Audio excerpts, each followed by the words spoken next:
Eo amin'ny lafiny fiainana ara-tsosialy sy ireo entana ilaina amin'ny fiainana andavanandro somary tsikaritra fa nahitana fiakarana indray tato ato ny vidin'ny vary eny an-tsena. Nisy fiakarany eo amin'ny 50 ariary ka hatramin'ny 300 ariary eo izany. Fanazavana misimisy kokoa eo amin'ny sariny Christian Rakotondramanga, fanadihadiana nataony Rotsy Rakoton'Irainy kosa. Niakatra eo amin'ny 50 ariary hatramin'ny 300 ariary eo ny vidin'ny vary amin'izao fotoana izao. Isan'ny antony mahatonga izay hoy ireo mpivarotra ny tsy fisian'ny vokatra voalohany indrindra satria any amin'ny volana avrily any ho any vao manomboka miakatra ny vokabary na ny santabary. Ny andro ihany koa fahavaratra ka maro ireo lalana no simba ary voatery ireo mpivarotra mampiakatra ny vidim-ba noho ny sarandalana ahatongavan'ireo vary aty an-drenivohitra miakatra ihany koa.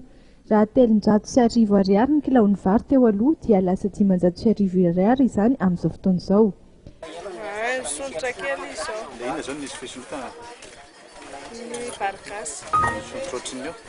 50. Ny ankamaroan'ireo vary izay tonga eto an-drenivohitra moa dia avy any amin'ny faritra Ambatondrazaka no akan'ireo mpivarotra azy.